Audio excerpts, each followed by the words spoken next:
Welcome back, Stas23 here, back again with some knife therapy, and today I have one coming from Jack Wolf Knives. This is the Little Bro Jack.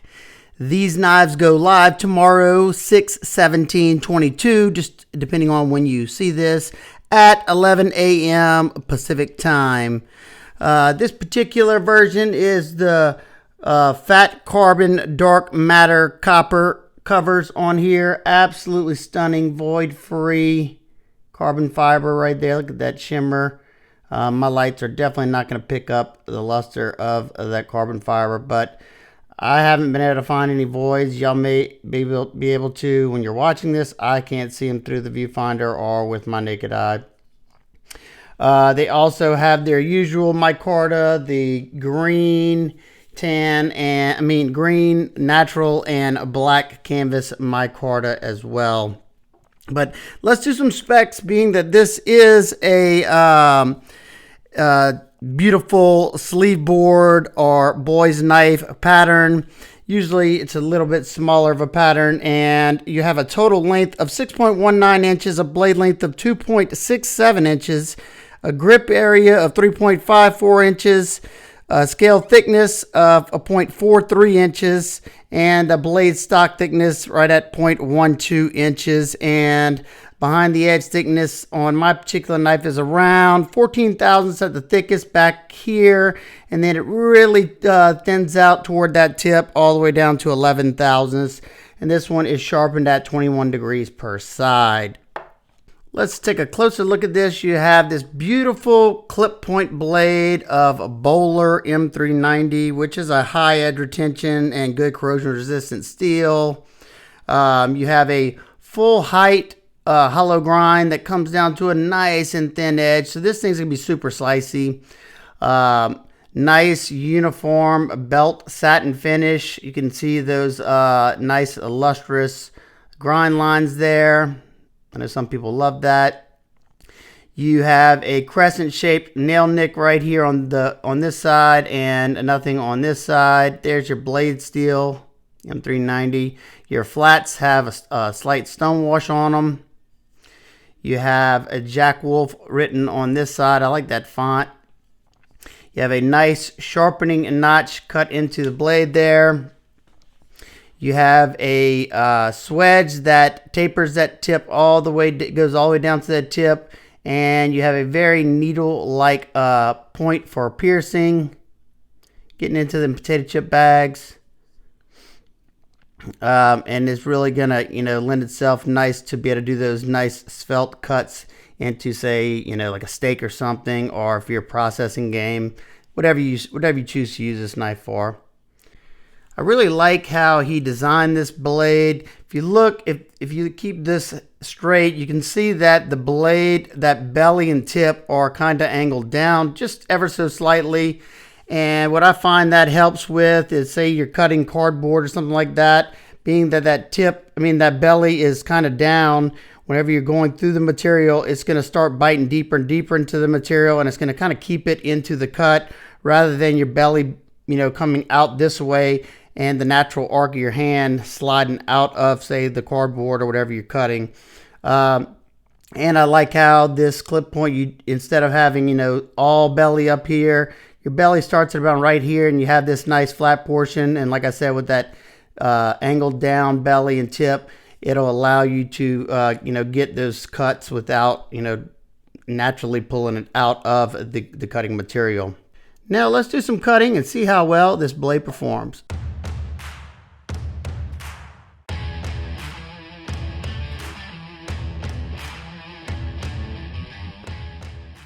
We get started on the cardboard portion of the testing, and I usually start with cardboard because it's very abrasive material and can really wear out an edge no matter what steel it is.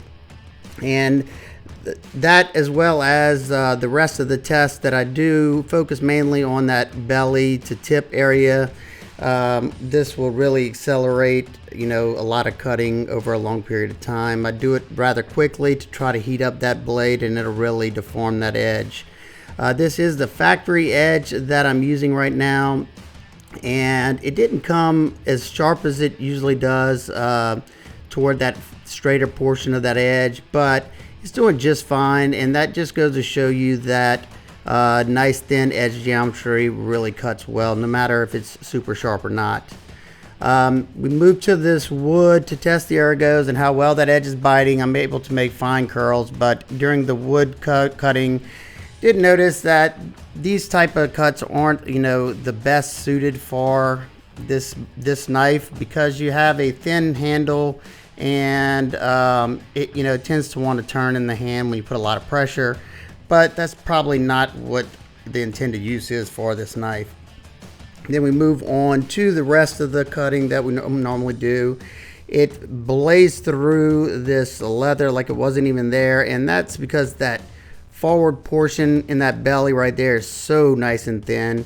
It just felt so nice, and that area was a lot sharper than the back. At least I thought so, and nothing really stood a chance. Now, whenever I am cutting, you can see right there, it looks like I was struggling. It's because that tip was hitting that bamboo cutting board, but it's remaining sharp, and this denim was absolutely no issue. I was just doing a pull cut through it, and that's, probably what I would use this knife the most for, is these type of cuts on a flat surface. Now we move over to the sisal rope, and this, where you're going to see I did not have a lot of bite to the edge, and that's common with a lot of factory edges. I tried moving it up to here so I could get a little bit more pressure into the cut. It was comfortable with this pinch style grip, but I would have definitely liked to see a little bit more bite into that edge. It gets through it. I don't know how many I did, but it was fine. It's a good working edge, and once I sharpen it up and strop it up, it will be an absolute laser beam. I'm thinking about doing a full sharpening on the next one, so we can see how it performs with a good crisp edge, not from the factory. Well, I hope y'all enjoyed that cutting footage. I enjoyed making for y'all. One thing I noticed, like I said in that demonstration, is that from about here to about here, the edge was okay. It had a working edge on it. It just wasn't, super sharp like this front portion. And the front portion was super sharp, and it's a lot thinner up here, so it cut really nicely. It just didn't have a whole lot of bite to it. But after I put my own edge on it, I know it's going to be spectacular, just like the other models that I've sharpened after the fact as well. So now let's get into, I guess y'all would, traditional people would call it the walk and talk. I'm just going to call it the action. This one has a very nice poppy, snappy action. Nice crisp half stop. Flush, just like all of the rest. Flush in every position, actually. And then nice pop.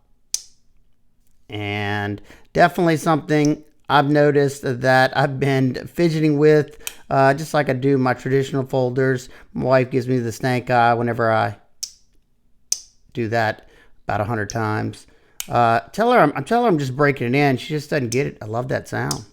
Nice and crisp pop, especially whenever I enjoy, getting it to about right there and then grabbing it with, one of my fingers and letting it pop. Nice positive click to it. Your blade is perfectly centered.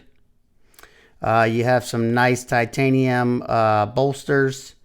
I'm going to butcher it. I know that the top one and bottom one are different. They call them something different, but they're nice, dark, blasted finish on there. Nice, fully contoured scales. Your covers, like I said, are the fat carbon matter, whatever, void free. Very crisp hardware. You have a Torx T10 right there. Very, very nice hardware. Torx T8 on the covers. Nice satin belt finish on that stainless steel back spring right there. That is absolutely flush. There's no gaps anywhere. Nothing that I can see. And the finishing work is just, it's on a whole nother level. I always try to find something, but I can't. I mean, it's done that well. You have a nice groove right there. I know they call that something as well in the traditional community, but I'm just not good at remembering that kind of stuff. Absolutely seamless transitions, no gaps. Look how tight that fitment is, where the carbon fiber meets the the bolsters.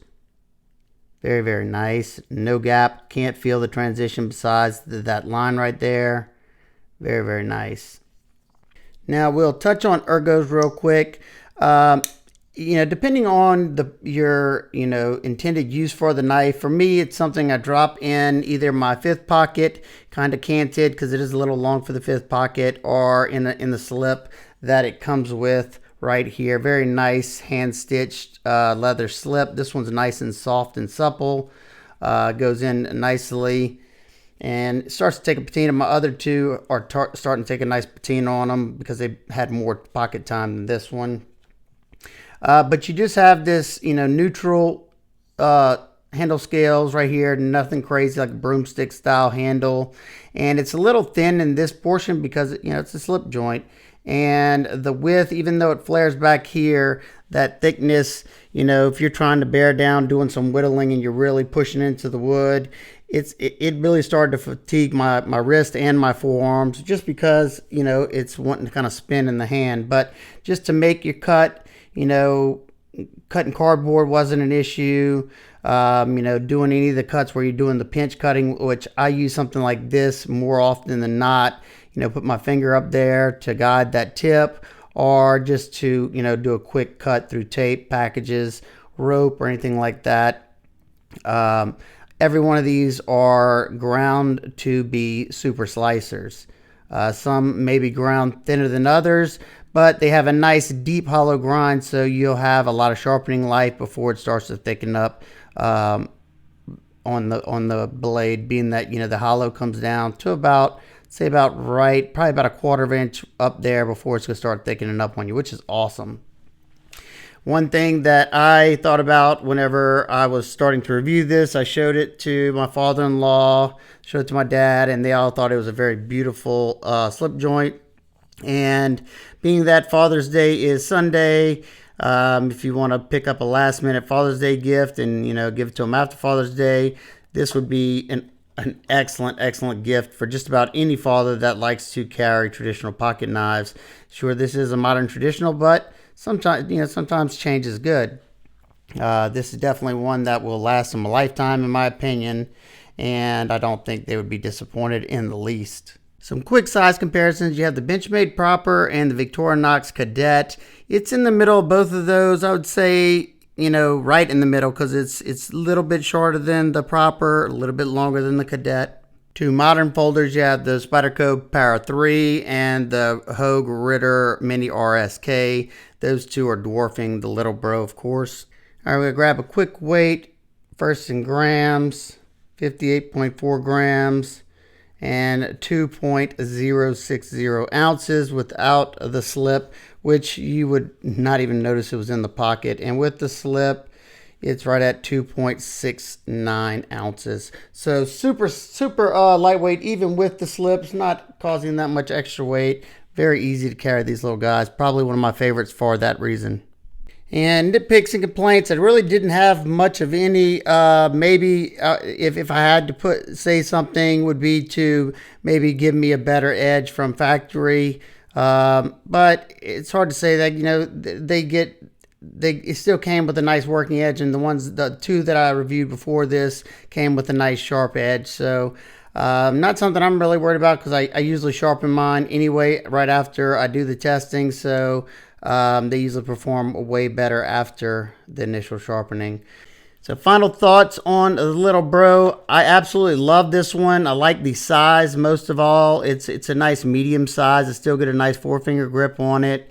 A non-scary blade shape there. Just looks like that traditional clip point in your old buck knives and stuff like that. I think the carbon fiber is very, very attractive. I'm more of a micarta guy. I'm not a huge fan of carbon fiber, but I can definitely appreciate it. And if you do like carbon fiber, fat carbon's a very, very beautiful material. Depending on which one they're using, I like pretty much all of them aesthetically, but I like the extra grip you get from micarta and the way it kind of patinas over time.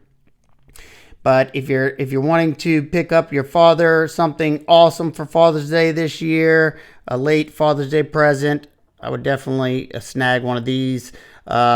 at one of the authorized resellers of Jack Wolf knives or his site.